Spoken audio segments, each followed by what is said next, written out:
Subscribe to our channel by clicking the subscribe button. Click the bell button and enjoy the latest uploads from our channel.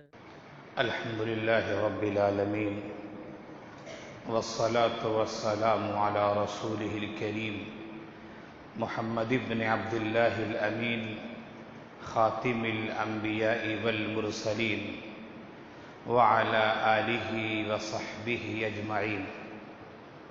Amma ba'd. فإن الله تبارك وتعالى يقول في كتابه المجيد والفرقان الحميد أعوذ بالله من الشيطان الرجيم بسم الله الرحمن الرحيم إن الله اشترى من المؤمنين أنفسهم وأموالهم بأن لهم الجنة يقاتلون في سبيل الله فيقتلون ويقتلون إلى آخر الآية. صدق اللہ العظیم. میرے عزیز طلباء، نوجوان دوستوں اور ساتھیوں اور میرے دینی بھائیوں، کائنات میں جتنی چیزیں ہیں سب اللہ رب العزت کی ملکیت میں ہیں.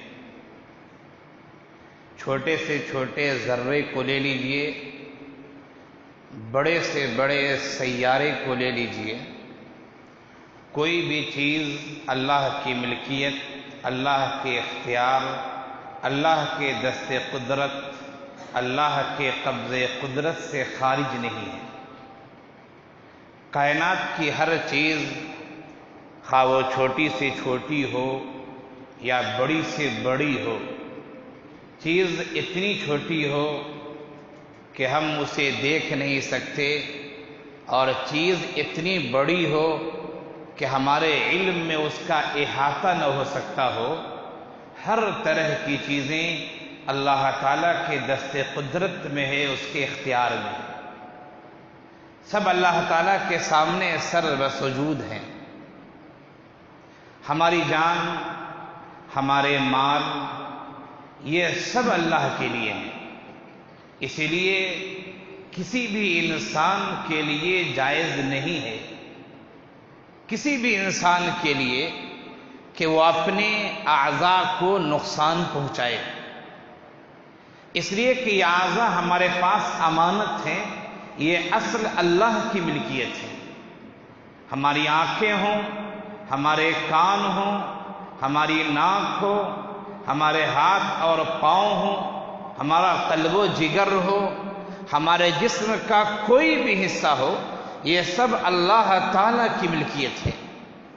ہمیں ذرہ برابر بھی اختیار نہیں ہے کہ ہم اسے کچھ نقصان پہنچائے.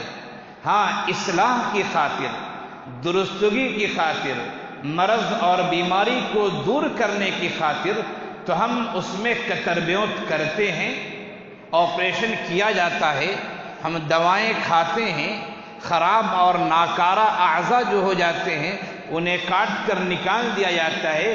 یہ اصلاح کے لیے کیا جاتا ہے. لیکن آپ ظلم کریں، آپ تکلیف پہنچائیں، آپ ایسا کام کریں جس سے جسم انسانی کو نقصان پہنچے گا، شریعت اس کی اجازت نہیں دیتی ہے اور سراسر یہ ناجائز اور حرام کام ہے. اس لیے ہماری شریعت میں، شریعت اسلامیہ میں، سوسائٹ کو، خودکشی کو، اپنے آپ کو مار دینے کو حرام قرار دیا گیا. اور صراحتاً روایت آئی ہے، آقا صلی اللہ علیہ وسلم کا ارشاد گرامی ہے کہ اگر کوئی آدمی زہر کھا کر مرتا ہے تو وہ مستقل عالم برزخ میں اور اس کے بعد اسی کیفیت میں رہے گا. زہر کھاتا رہے گا، تکلیف ہوتی رہے گی، مرنا جیسا محسوس ہوگا. اگر کسی نے اپنے آپ کو کسی دھاردار ہتھیار کے ذریعے ہلاک کر دیا ہے، مار دیا ہے، اگر کوئی کنویں میں جان بوجھ کر ڈوب کر مر گیا ہے، اگر کسی نے تالاب میں، حوض میں چھلانگ لگا لی ہے، کوئی اونچی بلڈنگ سے کود کر اپنے آپ کو ہلاک کر دیا ہے، یہ سب سوسائٹ کے حکم میں ہے، یہ سب اپنے آپ کو نقصان پہنچانے کے حکم ہے. شریعت اسلامیہ حرام اور ناجائز قرار دیتی ہے اور ایسا کرنے والا عالم برزخ میں اور پھر عالم آخرت میں اسی کیفیت میں مبتلا رہے گا۔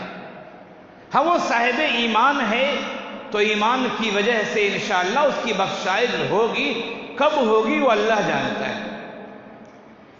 جو لوگ دین اسلام کو نہیں مانتے، جو اسلام سے دور ہیں، جو اسلامی تعلیمات کو نہیں جانتے ہیں، نہیں سمجھتے ہیں، عمل نہیں کرتے ہیں، وہ یہ سمجھتے ہیں کہ جب ہم اپنے آپ کو مار دیں گے، ہلاک ہو جائیں گے تو ہم کو ہر پریشانی سے نجات مل جائے گی، لیکن یہ ان کی سمجھ ہے اور غلط سمجھ ہے۔ انسان مرتا نہیں ہے۔ مرنے کا مطلب یہ ہے کہ ہماری روح قبض ہوتی ہے، ہمارا جسم بیکار ہو جاتا ہے، لیکن ہماری روح ختم نہیں ہوتی ہے۔ اللہ کے قبضے میں ہماری روح رہتی ہے اور پھر اس روح کو بھی تکلیف ہوتی اور اللہ تعالیٰ اس روح کو جسم عنایت کرتے ہیں، اور عالم برزخ میں اور پھر عالم برزخ کے بعد جو عالم آخرت ہے اس میں ہماری روح ہمارے جسم دونوں کو تکلیف ہوگی۔ لیکن جو اسلام سے دور ہے وہ اس بات کو نہیں سمجھتے۔ اللہ تعالیٰ نے قرآن کریم میں یہ بات ارشاد فرمائی، جس آیت کی میں نے ابھی آپ کے سامنے تلاوت کی، سورہ توبہ کی آیت ہے، ان اللہ اشترى من المؤمنین انفسهم واموالهم بان لهم الجنہ یقاتلون فی سبیل اللہ فیقتلون ویقتلون۔ اللہ کا ارشاد ہے کہ اللہ تعالیٰ نے مومنوں کی جان کو اور مال کو خرید لیا ہے۔ یہ جان ہماری نہیں ہے ہم جیسے چاہے ویسا کام کریں، ہم جو مال کماتے ہیں وہ مال ہمارا نہیں ہے کہ ہم جیسے چاہیں ویسے خرچ کریں، نہیں، اللہ تعالیٰ نے ہماری جان کو بھی خرید لیا اور ہمارے مال کو بھی خرید لیا ہے۔ جب کوئی آدمی کوئی چیز خریدتا ہے تو خریدنے والا کچھ نہ کچھ اس کے بدلے میں دیتا ہے۔ آپ دکان میں جانتے ہیں، آپ دکان سے قلم خریدتے، کاغذ خریدتے، کاپی خریدتے، نوٹ بک خریدتے، کتاب خریدتے، اور بھی دیگر چیزیں جو خریدتے ہیں جو ہمارے استعمال کی چیزیں ہیں، اور ہم جب خریدتے ہیں تو اسے پیسے دیتے ہیں۔ فری میں دکان والا ہمیں سامان نہیں دیتا، بلکہ ہم اسے اس کے عوض میں کچھ نہ کچھ مال دیتے ہیں۔ اللہ تعالیٰ اگر چاہتا تو ہماری جان اور ہمارے مال کو فری میں لے سکتا تھا، اس لیے کہ یہ جان ہماری نہیں ہے، اسی اللہ نے ہمیں یہ جان دی ہے۔ یہ مال جو ہم نے اپنے ہاتھوں سے کمائے ہیں یہ اصلاً ہمارے مال نہیں ہیں، یہ اللہ رب العزت کے مال ہیں، اس نے اپنی قدرت سے ہمیں مال فراہم کیا ہے۔ اصل مالک ہماری جان کا بھی ہمارے مال کا بھی اللہ ذوالجلال ہے، ہم مالک نہیں ہیں۔ اللہ نے ان چیزوں کو خرید بھی لیا ہے۔ اللہ چاہتا فری لے سکتا تھا، لیکن اللہ نے خریدا اور اس کے عوض میں کیا دیا؟ فرمایا بِأَنَّ لَهُمُ الْجَنَّةَ، کہ ہم نے مومنوں کے جان اور مال کو خریدا۔ مومن اس وجہ سے کہا کہ جو حضرات مومن نہیں ہیں وہ تو اللہ کو مانتے ہی نہیں، یا اللہ کو اگر مانتے ہیں تو اللہ کے ساتھ شرک ٹھہراتے ہیں، اللہ کو اگر مانتے ہیں تو وحدانیت کے وہ قائل نہیں ہیں، اگر اللہ کو مانتے ہیں تو اللہ کے ساتھ انہوں نے سینکڑوں ایسے معبودان باطل کو ملا دیا ہے جس کا شریعت سے کوئی تعلق نہیں ہے، دین اور دھرم سے کوئی تعلق نہیں۔ اس لیے اللہ ان لوگوں کی بات نہیں کر رہا جو اللہ کو مانتے ہیں، جو اللہ کی وحدانیت کا اقرار کرتے ہیں، جن کو حساب و کتاب پر یقین ہے، جن کو آخرت پر یقین ہے، جو جانتے ہیں کہ ہمارا مرنا اور ہمارا جینا، ہمارا چلنا اور ہمارا پھرنا، ہمارا اٹھنا اور ہمارا بیٹھنا، ہمارا سونا اور ہمارا جاگنا، ہمارا کام کرنا اور کام نہ کرنا، یہ سب اللہ کی قدرت سے ہے۔ اللہ تعالیٰ کے حکم سے یہ سب حرکتیں ہوتی ہیں اور یہ سب کام سرزد ہوتے ہیں، اور یہ ہمارا عقیدہ ہے، ہمارا ایمان ہے۔ اس لیے اللہ نے خاص طور سے ہمیں خطاب فرمایا ہے کہ مومنوں یاد رکھو، اللہ تعالیٰ نے تمہارے مال کو بھی خرید لیا اور تمہاری جان کو بھی خرید لیا ہے۔ بِأَنَّ لَهُمُ الْجَنَّةَ، اور اللہ نے اس کے بدلے تمہیں جنت عنایت فرمایا ہے۔ یہ لوگ کیا کرتے ہیں؟ فرمایا یقاتلون فی سبیل اللہ، یہ اللہ کے راستے میں جہاد کرتے ہیں، اللہ کے کلمے کو بلند کرنے کے لیے، اسلام کی نشر و اشاعت کے لیے، ظلم کے خاتمے کے لیے اور دعوت کے لائن میں رکاوٹ ڈالنے والوں سے، فرمایا یقاتلون فی سبیل اللہ، اللہ کے راستے میں وہ جہاد کرتے ہیں۔ پھر کیا ہوتا ہے؟ فرمایا فیقتلون، وہ قتل کرتے ہیں، لوگوں کو مارتے ہیں، اور پھر فرمایا ویقتلون، اور انہیں بھی شہید کیا جاتا ہے۔ آدمی جب میدان جنگ میں آئے گا، لڑنے پر آئے گا، تو یقیناً وہ مار بھی سکتا ہے، مار کھا بھی سکتا ہے۔ اگر ہم مار کھا بھی جائیں تو گھبرانے کی بات نہیں ہے۔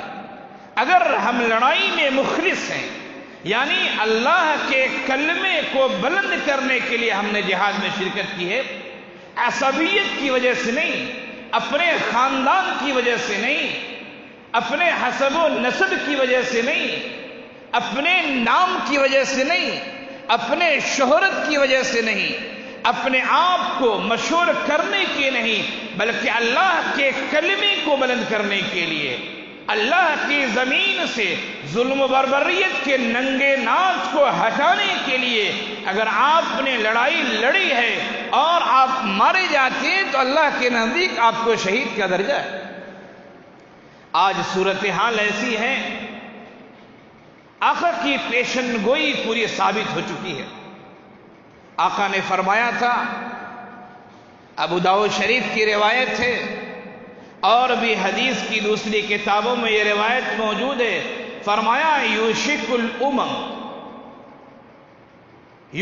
الامم ان تداعى علیکم کما تداعى الاکلۃ علی قصعتها۔ آقا کا ارشاد ہے، یوشک الامم ان تداعى علیکم کما تداعى الاکلۃ علی قصعتها۔ لوگوں یاد رکھو، ایک وقت ایسا آنے والا ہے کہ تم پر دوسری قومیں ایسے ٹوٹ پڑیں گی، ایسے ٹوٹ پڑیں گی جس طرح کھانے والے کھانے کے پیالوں پر ٹوٹا پڑتے ہیں۔ بعض لوگ کو دیکھیے، آپ کو کبھی اچھی دعوت میں جانا ہو، ہم جس شہر میں رہتے ہیں اس میں ولیمے کی دعوت خاص طور سے جو پیسے والے بہت آن بان شان سے کرتے ہیں، ایسی دعوت میں جانا اور دیکھیں کہ بہت سارے افراد آپ کو ایسے نظر آئیں گے کہ وہ کھانے کے پہلے ہی پیالے پر ایسے ٹوٹ پڑیں گے، لگتا ہے اب دوبارہ کھانا آنے والا نہیں ہے، ایسا لگتا ہے پورا کٹورا اپنے پلیٹ میں ڈال لیں گے، ایسا ہم مشاہدہ کرتے ہیں۔ آقا نے فرمایا ایک وقت ایسا آنے والا ہے کہ دوسری قومیں، دیگر قومیں تم لوگوں پر اس طرح ٹوٹ پڑیں گی، ایسے ٹوٹ پڑیں گی جیسے کہ بھوکے، جیسے کہ کھانے کے متلاشی، جیسے کہ کھانے کو چاہنے والے کھانے کے پیالے پر ٹوٹ پڑتے ہیں۔ صحابہ کرام نے فرمایا، انحن فی قلۃ یومئذ یا رسول اللہ، اے اللہ کے رسول صلی اللہ علیہ وسلم، کیا اس دن ہماری تعداد کم ہوگی؟ کیا ہم اس دن معمولی تعداد میں ہوں گے؟ آخر لوگ ہم پر کیوں ٹوٹ پڑیں گے؟ آقا نے فرمایا نہیں، تم لوگ معمولی تعداد میں نہیں ہوں گے، بلکہ تمہاری تعداد آج سے بڑھ کر ہوگی، لیکن تمہاری مثال ایسی ہوگی، انتم غثاء کغثاء السیل۔ تم نے سیلاب کا پانی دیکھا ہوگا، جب سیلاب کا پانی آتا ہے پانی نیچے سے تیز رہتا ہے، لیکن پانی کے اوپر خس و خاشاک رہتے ہیں، پانی کے اوپر تنکے رہتے ہیں، پانی کے اوپر سوکھے پتے رہتے ہیں، جن پتوں اور جن خس و خاشاک کی کوئی اہمیت نہیں ہے۔ آپ کپڑے دھوتے ہوں گے، بیکٹ میں پانی ڈالنے کے بعد آپ اس میں سرف ڈالتے ہوں گے، اور پھر اس سرف کو جب آپ ملاتے ہیں تو دیکھیں پانی نیچے اور تقریباً 1 بالش 1.5 بالش اوپر سرف کا پھین آ جاتا ہے، جسے جھاگ کہا جاتا ہے۔ آپ کوئی چیز ڈالیں، جھاگ اس چیز کو برداشت نہیں کر سکتی ہے، اور آپ کے اس جھاگ سے وہ چیز پانی تک پہنچ جائے گی. حالانکہ جھاگ کی مقدار زیادہ ہے، پانی کی مقدار کم ہے.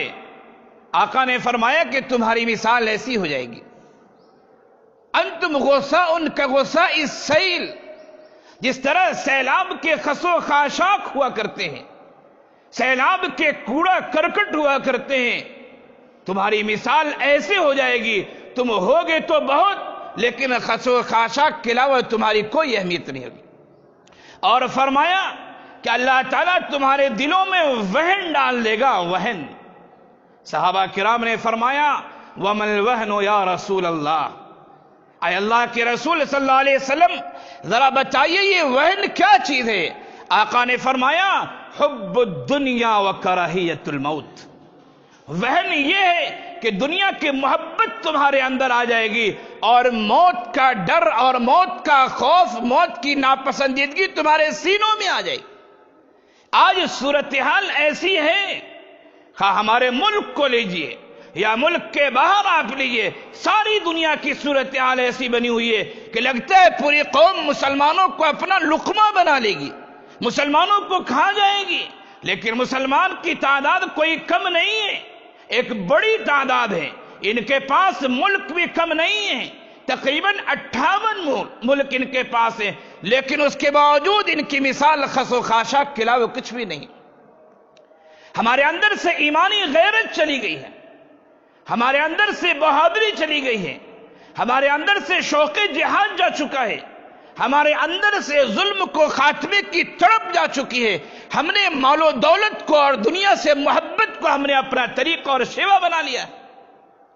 مولانا علی میاں ندوی علیہ الرحمن نے ایک جگہ لکھا، میں نے تو پڑھا نہیں لیکن میں نے سنا معتبر آدمی سے، کہ جس دن عرب ملکوں میں خاص طور سے جزیرۃ العرب میں پیٹرول کا انکشاف ہوا اور پورا ملک خوشی منا رہا تھا کہ مال و دولت کی ریل پیل ہو جائے گی، مولانا نے لکھا کہ جزیرۃ العرب کا سب سے منحوس دن وہ ہے جس دن یہ انکشاف ہوا کہ وہاں مال و دولت کی ریل پیل ہے. مال و دولت کی وجہ سے آدمی عیش و آرام میں جاتا ہے، مال و دولت کی وجہ سے آدمی ننگا ناچ ناچا کرتا ہے، مال و دولت کی وجہ سے آدمی اپنے گھروں کو عشرت کدہ بنا لیتا ہے، مال و دولت کی وجہ سے آدمی کے اندر تقشف کی زندگی ختم ہو جاتی ہے. مال اتنا ہونا چاہیے کہ ہم کسی کے محتاج نہ ہوں، ورنہ مال کی صورتحال ایسی ہے کہ مال راستے سے ہٹا دیا کرتا ہے. ہاں اگر مال ویسا ہو جیسا مال حضرت ابوبکر صدیق رضی اللہ عنہ کے پاس تھا، سب کچھ آقا کے قدموں میں لا کے ڈال دیا. آقا نے فرمایا ابو بکر گھر والوں کے لیے کیا چھوڑا ہے؟ فرمایا اللہ کے رسول جو کچھ تھا آپ کے قدموں میں حاضر ہے، گھر والوں کے لیے اللہ اور اس کے رسول کی خوشنودی چھوڑ کے آیا. اگر ایسا مال ہو، حضرت عبد الرحمن ابن عوف رضی اللہ عنہ والا مال ہو، حضرت عثمان ابن عفان رضی اللہ عنہ والا مال ہو، تو یقیناً یہ مال قابل قبول ہے، بلکہ قابل ستائش ہے، قابل رشک ہے. لیکن ایسے افراد گنے چنے ہوا کرتے ہیں. آج ہمارے مسلم ملکوں میں، میں اسلامی ملک نہیں کہا کرتا ہوں، نہ میں اسلامی ملک اپنی تحریر میں لکھا بھی نہیں کرتا ہوں، مسلم ملک میں کہا کرتا ہوں. آج مسلم ملک میں سے اکثر ممالک کے پاس مال و دولت کی ریل پیل ہے، اکثر کے پاس. لیکن پھر دشمن کیوں ہم پر چڑھا جا رہا ہے؟ دشمن ہم سے ڈر کیوں نہیں رہا ہے؟ آقا کی اسی فرمان کو یاد کیجئے کہ اللہ تعالیٰ تمہارے دل میں وہن ڈال دے گا. فرمایا وہن کیا ہے؟ فرمایا حب الدنیا و کراہیت الموت. دنیا کی محبت اور موت کی ناپسندیدگی یہ وہ شے ہے جو انسان کو ذلیل و خوار بنا دیا کرتا ہے. یہ وہ شے ہے جو انسان کے وقار کو مجروح کر دیا کرتا ہے. یہ وہ شے ہے جو انسان کو اوج ثریا سے اتار کر تحت سرا تک پہنچا دیا کرتا ہے. یہ وہن وہ چیز ہے کہ انسان کو کہیں کا باقی نہیں رکھتا ہے. آج دوستو صورتحال یہی ہے، افراد کی کمی نہیں، مال و دولت کی کمی نہیں، لیکن اس کے باوجود ہماری کوئی حیثیت نہیں، ہمارا کوئی وزن نہیں۔ ہمیں چاہیے کہ جس طرح ہم دیگر چیزوں میں محنت کرتے ہیں، اپنے اندر شوق شہادت اور شوق جہاد کو بھی پروان چڑھانا چاہیے۔ لیکن یاد رکھیے، ایک طبقہ ایسا ہے جو جہاد کو غلط مفہوم میں استعمال کرتا ہے۔ جہاد کبھی بھی پوری تاریخ اسلامی اٹھا کر آپ دیکھ لیں، کبھی بھی جہاد کسی کو زبردستی مسلمان بنانے کی نہیں کیا گیا۔ جہاد کے مشروعیت کی اپنی حکمتیں ہیں، اپنا فلسفہ ہے، اس کے اپنے اصول ہیں۔ ان فلسفوں میں سے ایک اہم فلسفہ جہاد کا یہ ہے کہ ظلم کا خاتمہ ہونا چاہیے، ظلم کا خاتمہ ہونا چاہیے، خواہ وہ ظلم فرد پر ہو، خواہ وہ ظلم کسی خاص خاندان اور خاص سماج پر ہو، یا وہ ظلم کسی شہر پہ ہو، یا ظلم کسی ملک پہ ہو، یا ظلم ساری دنیا میں ہو۔ جہاد کے مقاصد میں سے ایک اہم اور بنیادی مقصد یہ ہے کہ جہاد کے ذریعے ظلم کا خاتمہ ہوتا ہے۔ جہاد کے ذریعے کسی کو زبردستی مسلمان نہیں بنایا جاتا ہے، اور زبردستی مسلمان بنانے سے آدمی مسلمان بھی نہیں ہوتا۔ آپ کے دل میں اگر ایمان نہیں ہے، تلوار کے زور پر اگر آپ نے کلمہ پڑھ لیا ہے، دل میں صداقت ایمانی نہیں ہے، اس کلمے کا کوئی اعتبار نہیں۔ ظاہر کے اعتبار سے آپ بچ جائیں گے، مسلمانوں کی فہرست میں لوگوں کے نزدیک شمار کیے جائیں گے، لیکن اللہ کے نزدیک آپ مسلمان نہیں ہو سکتے۔ میڈیا نے، وہ مورخین جو تاریخ کو توڑ مروڑ کر پیش کرتے ہیں، یا وہ مورخین جو ملک میں فساد اور بغاوت پھیلانا چاہتے ہیں، وہ جہاد اور جہاد جیسے مقدس ناموں کی غلط تعویل کرتے ہیں، غلط مطلب بیان کرتے ہیں، اور پھر سماج کو کہتے ہیں کہ دیکھو مسلمان اس لیے جہاد کرتا ہے۔ دوستو، اللہ تعالیٰ نے ہماری جان کو، ہمارے مال کو دونوں چیزوں کو خرید لیا ہے۔ اس کے بدلے میں اللہ ہمیں جنت دے گا۔ جو میں نے سورہ توبہ کی آیت پڑھی، ان اللہ اشترى من المؤمنین انفسهم واموالهم بان لهم الجنہ، لہذا ہمیں اپنی جانوں کے ساتھ بھی ویسا معاملہ کرنا چاہیے جو کسی امانت میں رکھی ہوئی چیز کے ساتھ معاملہ کیا جاتا ہے۔ ہمیں اپنے مالوں کے ساتھ بھی ویسا معاملہ کرنا چاہیے جس طرح امانت میں رکھی ہوئی چیز کا معاملہ کیا جاتا ہے۔ اور یہاں پر جان اور مال دونوں جو اللہ نے خرید لیا ہے، اب ہمیں استعمال کیسے کرنا ہے؟ کہ امانت سے ہم اسے ٹچ نہ کریں، مال چھوڑ دیں، نہیں، یہ مطلب نہیں ہے۔ مطلب یہ کہ اللہ تعالیٰ نے جس طرح آپ کو استعمال کرنے کے لیے کہا ہے، اس طرح آپ مالوں کو استعمال کریں۔ اللہ نے جس طرح مال حاصل کرنے کا طریقہ بتایا ہے، آپ اس طرح مال حاصل کریں۔ اللہ نے جس طرح مال خرچ کرنے کا طریقہ بتایا ہے، آپ اس طرح مال خرچ کریں۔ اللہ تعالیٰ نے آپ کی جان کو، آپ کے جسم کو جس طرح استعمال کے لیے کہا ہے کہ ہمارا پاؤں ہے وہ حلال چیزوں کی طرف جائے، ہمارا پاؤں ہے ظالموں کے تعاون کے لیے نہیں بلکہ مظلوموں کے تعاون کے لیے جائے، ہمارا ہاتھ ہے اگر بڑھے تو مظلوموں کے تعاون کے لیے بڑھے، ظالموں کی کلائی کو مڑوڑنے کے لیے بڑھے، ہمارے ہاتھ میں اگر تلوار آئے اللہ کے کلمے کو بلند کرنے کے لیے، اللہ کی زمین سے ظلم کو دور کرنے کے لیے، مظلوموں کے تعاون اور مظلوموں کا ساتھ دینے کے لیے، یہ چیزیں ہمیں اپنی ذہن میں رکھنی چاہیے۔ نہ مال ہمارا ہے نہ جان ہماری ہے، دونوں کو اللہ نے خرید لیا ہے۔ اب مال میں بھی اسی طرح کام کیا جائے گا، جان کو بھی ویسے ہی استعمال کیا جائے گا جیسا اللہ کا حکم ہے، اللہ کی مرضی ہے، اور جن طریقوں میں اللہ کی خوشنودی ہے، اور اپنے قلب و جگر سے ہمیں اور آپ کو وہن دور کر لینا چاہیے، دنیا کی محبت کو دور کیجئے، موت سے پیار کیجئے، موت سے محبت کیجئے، موت کو ناپسند نہ کیجئے۔ مرنا تو سب کو ہے، جانا تو سب کو ہے، وہ موت موت ہوا کرتی ہے جو عزت کی موت ہوا کرتی ہے، وہ موت موت نہیں ہوتی ہے جو آدمی ذلیل اور خوار ہو کر مرتا ہے۔ دنیا ہستی ہے، کوئی تعریف نہیں کرتا، ہماری موت بھی آئے دعا کرنی چاہیے، عزت کے ساتھ آئے، بہادری کے ساتھ آئے، پیٹھ دکھا کر موت نہ آئے، مظلوموں کا ساتھ دینے میں موت آئے، ظالموں کے تعاون میں ہمارا موت نہ آئے۔ ان چیزوں کو ہمیں اپنے ذہن و دماغ میں بیٹھانا چاہیے، پیوست کرنا چاہیے۔ اگر ہم نے ایسا کیا تو اللہ کی جنت ہمارے استقبال کی منتظر ہے، اللہ کی جنت ہمارے لیے منتظر ہے کہ اے بندو آؤ، اگر تو نے اپنے مال کو، اپنے جان کو اللہ کی مرضیات کے مطابق استعمال کیا ہے تو آؤ، اللہ نے تیرے لیے جنت کے دروازے کھول رکھے ہیں، جنت کے جس دروازے سے چاہو آ جاؤ۔ لیکن اگر ہم نے شریعت کی پامالی کی تو پھر اللہ ہی خیر کرے، اللہ ہی جانتا ہے پھر کیا ہوگا ہمارے ساتھ اور کیا نہ ہوگا۔